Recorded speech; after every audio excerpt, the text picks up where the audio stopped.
이 시간에 한 목소리로 말씀을 봉독하도록 하겠습니다. 여호와께서 또 아하스에게 말씀하여 이르시되 너는 내 하나님 여호와께 한 징조를 구하되 깊은 데에서든지 높은 데에서든지 구하라 하시니 아하스가 이르되 나는 구하지 아니하겠나이다. 나는 여호와를 시험하지 아니하겠나이다 한지라. 이사야가 이르되 다윗의 집이여 원하건대 들을지어다. 너희가 사람을 괴롭히고서 그것을 작은 일로 여겨 또 나의 하나님을 괴롭히려 하느냐. 그러므로 주께서 친히 징조를 너희에게 주실 것이라. 보라, 처녀가 잉태하여 아들을 낳을 것이요 그의 이름을 임마누엘이라 하리라. 그가 악을 버리며 선을 택할 줄 알 때가 되면 엉긴 적과 꿀을 먹을 것이라. 대저 이 아이가 악을 버리며 선을 택할 줄 알기 전에 내가 미워하는 두 왕의 땅이 황폐하게 되리라. 여호와께서 에브라임이 유다를 떠날 때부터 당하여 보지 못한 날을 너와 내 백성과 내 아버지 집에 임하게 하시리니 곧 아수르 왕이 오는 날이니라. 아멘. 우리 좌우에 계신 분하고 인사할까요? 주님 따라 길 따라 살살살 합시다. 살살살 아시죠? 살고 살아냅시다. 이런 의미예요. 네. 자, 오스카 와일드라고 하는 유명한 작가가 있습니다. 동화 행복한 왕자를 쓴 주인공입니다. 그가 사생활 문제로 유죄 판결을 받고 2년 동안 감옥에 갇힌 일이 있습니다. 그 감옥에서 친구에게 보낸 편지가 있는데, 자, 그 편지의 일부입니다. 나는 오랫동안 예수님을 알았다고 생각했습니다. 그러나 감옥에 오고 나서야 나는 비로소 예수님을 알게 되었습니다. 예수님은 나를 위해 십자가를 지셨습니다. 그분은 나와 함께 고난을 당하셨습니다. 이제야 나는 임마누엘의 의미를 알게 되었습니다. 감옥이라고 하는 그 어두운 고난의 현장에서 이 오스카 와일드는요, 비로소 예수님을 만났고 임마누엘, 하나님이 우리와 함께 계시다, 그 놀라운 진리를 체험으로 알게 되었다 고백을 했는데, 자, 오늘 우리가 나누고자 하는 말씀, 이사야 7장 말씀이요, 바로 이 임마누엘에 대한 말씀입니다. 특별히 우리가 대림절 마지막 주일을 보내고 있는데, 대림절은 예수님의 오심을 기다리는 절기이지요. 구원자 예수 그리스도께서 이 땅에 오신 이 첫 번째 성탄을 기억하고 다시 오실 재림의 예수님을 기다리는 절기가 바로 대림절입니다. 그리고 이 기다림은요, 막연한 기다림이 아니라 우리의 믿음을 점검하고 굳건히 세우는 시간입니다. 따라서 오늘 말씀 이사야 7장이 전하는 말씀 함께 붙들기를 소원하는데, 자, 먼저 오늘 말씀의 배경을 좀 잠시 살펴보면 지금 유다 왕국은요, 엄청난 위기 상황에 놓였습니다. 북이스라엘과 아람 연합군이 침공한 겁니다. 이로 인하여 나라는요, 풍전등화의 위기 상황에 있었습니다. 아하스 왕과 유다 백성들은요, 이 연합군 앞에서 떨고 있었습니다. 자, 우리가 읽지 않았지만 이사야 7장 2절 말씀 한번 보겠습니다. 어떤 사람이 다윗의 집에 알려 이르되 아람이 에브라임과 동맹하였다 하였으므로 왕의 마음과 그의 백성의 마음이 숲이 바람에 흔들린 같이 흔들렸더라. 왕도 백성도 그 마음이 이 숲의 나무가 바람에 흔들리듯 요동치고 있었다. 곧 이 한 나라와 싸우는 것도 버거운데요. 감당하기 어려운데 북이스라엘과 아람 이 두 나라가 연합하여 침공하니 얼마나 불안하고 얼마나 두렵습니까? 근데 이때 하나님께서 이사야 선지자를 보내서 아하스 왕에게 말씀하셨습니다. 자, 이사야 7장 4절 말씀 한번 함께 읽어볼까요? 시작.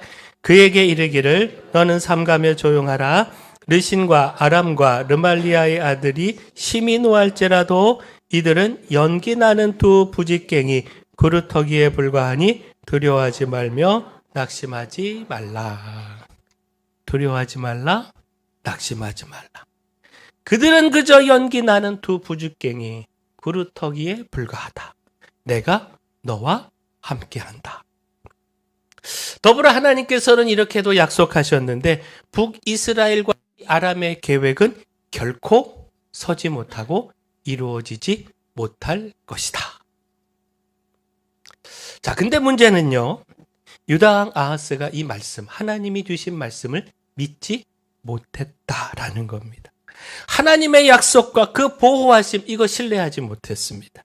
그래서 그 마음에 이미 아수르, 이 문제를 해결하기 위하여 침공해오는 이 두 나라를 막기 위하여 아수르의 도움을 청하기로 이미 결정해 놓고 있었습니다. 그렇게 다시 하나님께서 이사야를 통하여 아하스에게 말씀하신 겁니다. 오늘 말씀 11절 말씀 한번 볼까요?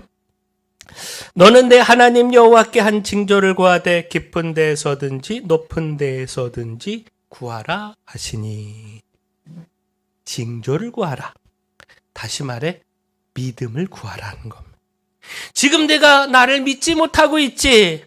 그렇다면 징조를 구해. 내가 징조를 보여줄게. 그 징조를 보고서라도 믿음을 가져. 내가 너를 도와주고 내가 너에게 믿게 해줄게. 하나님께서는 이렇게 말씀하고 계신 겁니다.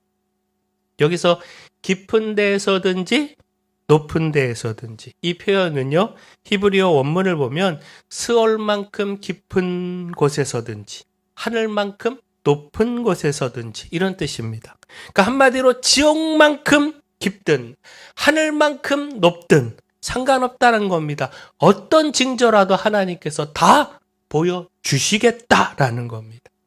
자, 그렇다면 무엇입니까? 하나님께서 이렇게까지 말씀하시는 이유, 무엇이든 어떤 징조든 내가 다 보여주겠다 이렇게 말씀하시는 이유, 그만큼 믿음 가지라는 겁니다.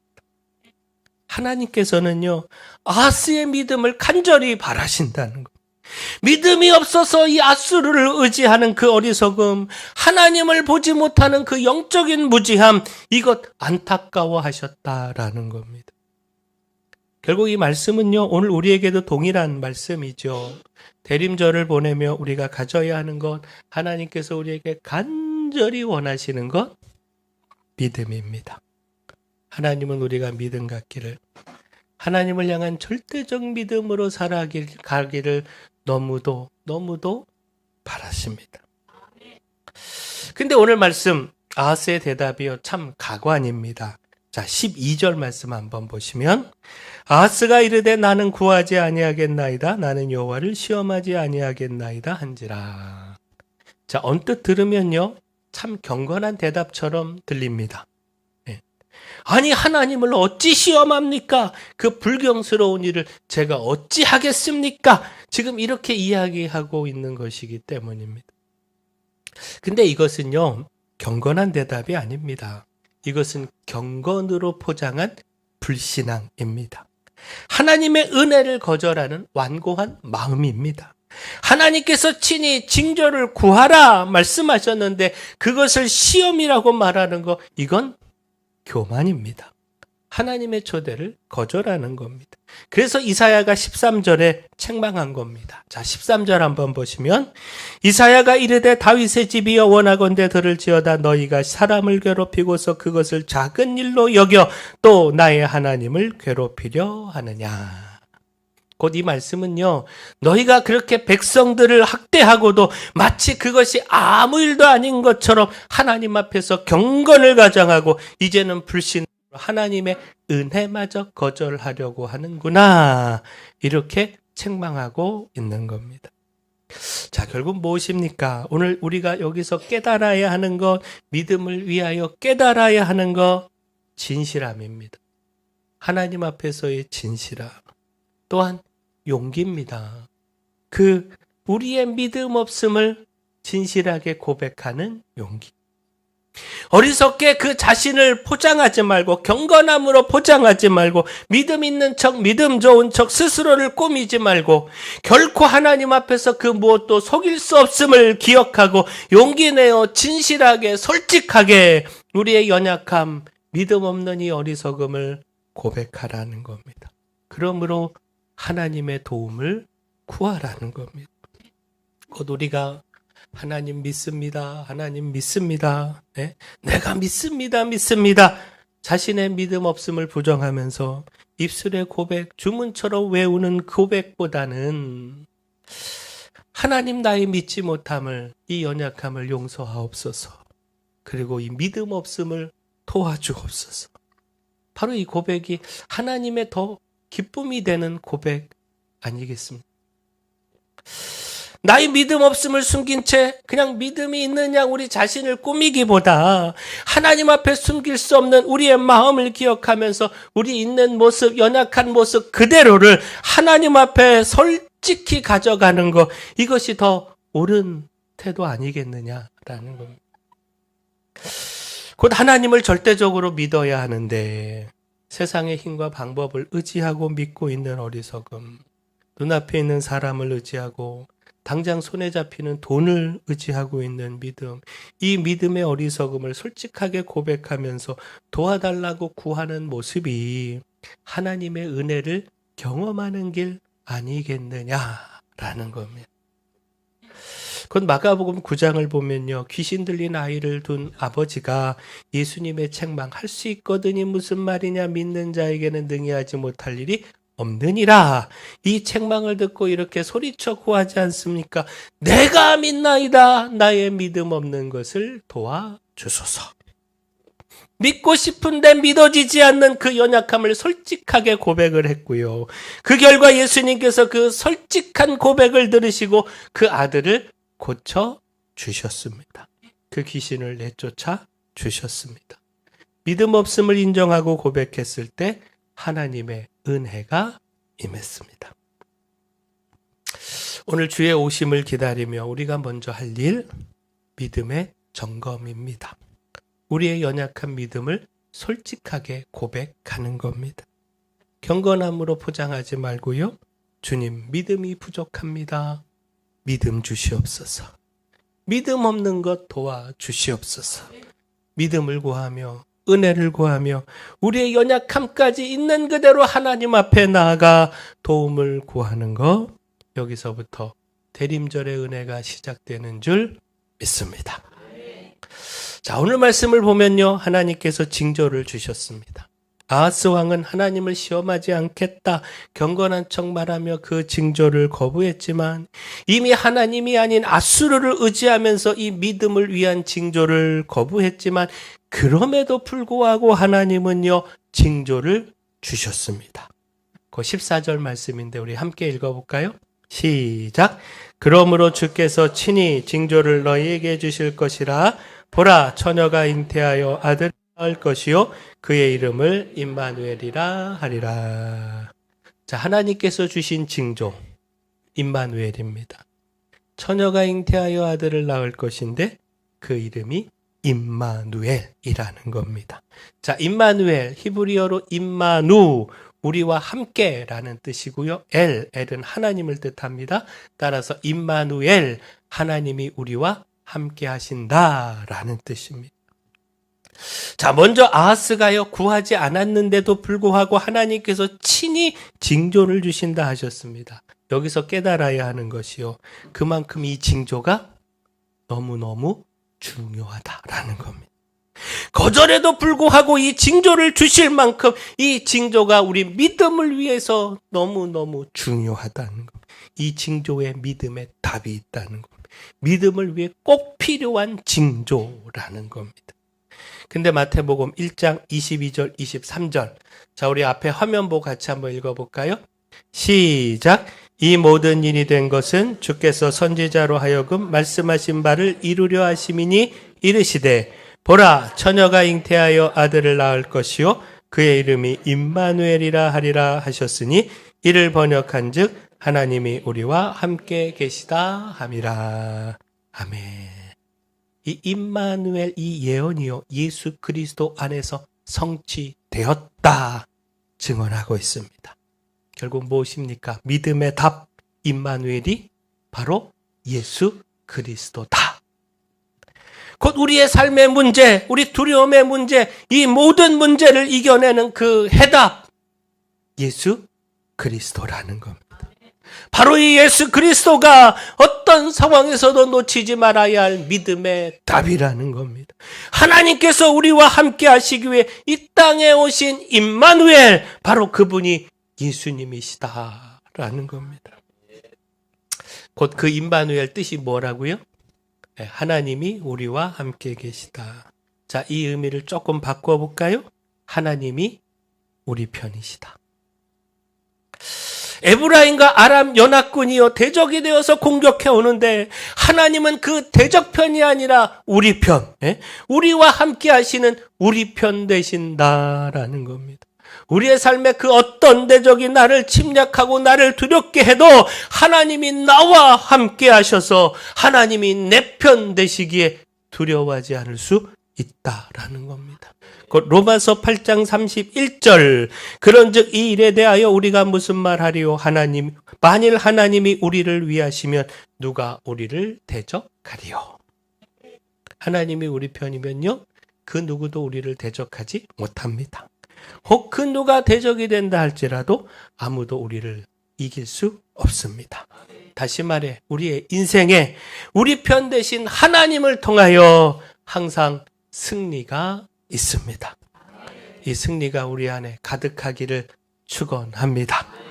또한 임마누엘, 이 징조가 우리에게 가르쳐주는 것, 하나님은 우리의 고통, 우리의 두려움과 아픔, 이건 모르지 않으신다. 오히려 그 고난 한가운데 우리와 함께 계신다. 자, 15절 말씀 한번 보십시오.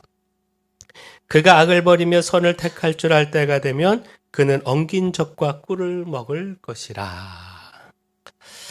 자, 엉긴 젖과 꿀. 자, 일반적으로 젖과 꿀, 젖과 꿀이 흐르는 땅 이러면 풍요로운 땅을 의미하죠. 그래서 하나님께서 약속하신 땅 가나안을 젖과 꿀이 흐르는 땅이라고 표현하지 않습니까?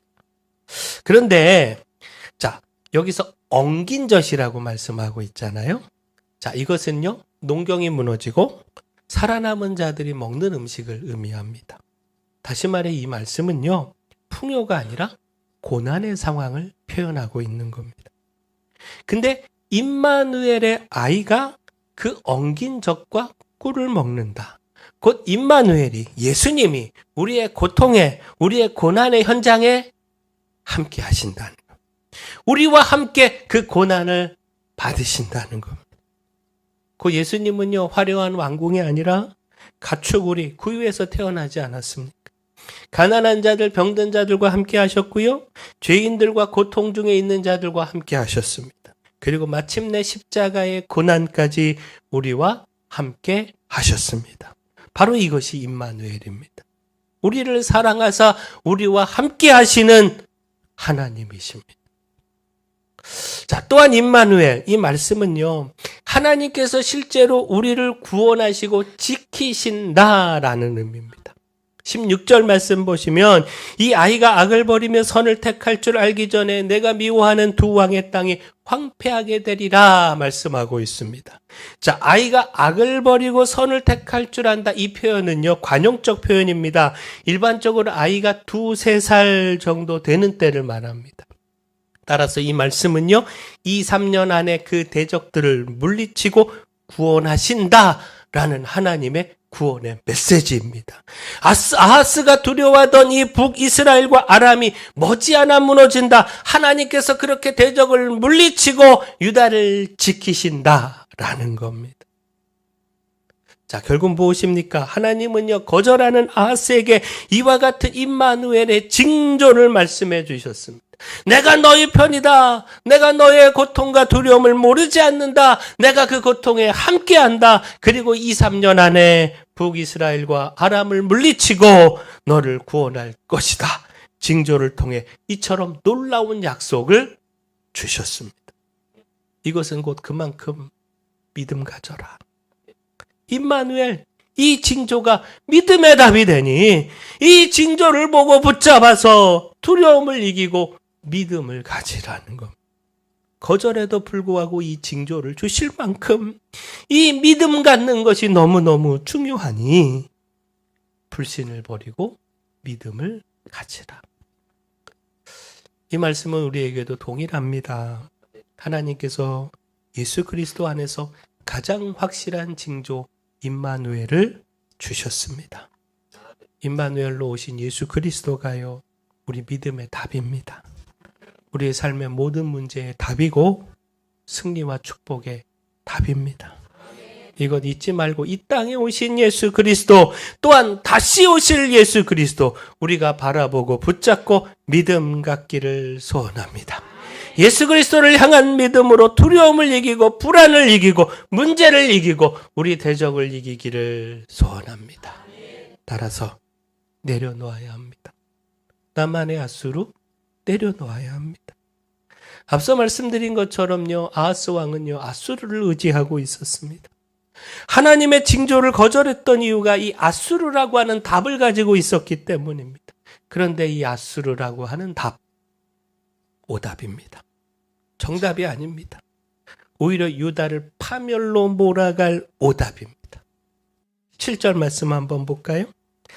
여호와께서 에브라임이 유다를 떠날 때부터 당하여 보지 못한 날을 너와 내 백성과 내 아버지 집에 임하게 하시리니 곧 앗수르 왕이 오는 날이니라. 아하스가 의지하려고 했더니 앗수르가 오히려 유다를 침략하는 재앙이 된다라는 겁니다. 역사를 보면 정말 그렇게 됐습니다. 아하스는요, 북이스라엘과 아람의 침략을 막기 위해 앗수르의 도움을 구했는데 그 도움을 구한 이 앗수르가 물론 북이스라엘과 아람을 멸망시키기는 했지만 이후 유다까지 침략했습니다. 예루살렘까지 포위하고 공격했습니다. 아하스가 의지했던 지팡이가 오히려 그의 가슴을 찌르는 창이 됐습니다. 그렇게 하나님은 거절함에도 불구하고 아하스 왕에게 임마누엘의 징조를 말씀하신 겁니다. 그 붙잡은 앗수르가 오답이니 내려놓으라는 겁니다. 오답 붙잡고 좋아하지 말고 해답지에 빨리 그 오답 앗수르를 지우고 정답인 임마누엘을 적으라는 겁니다.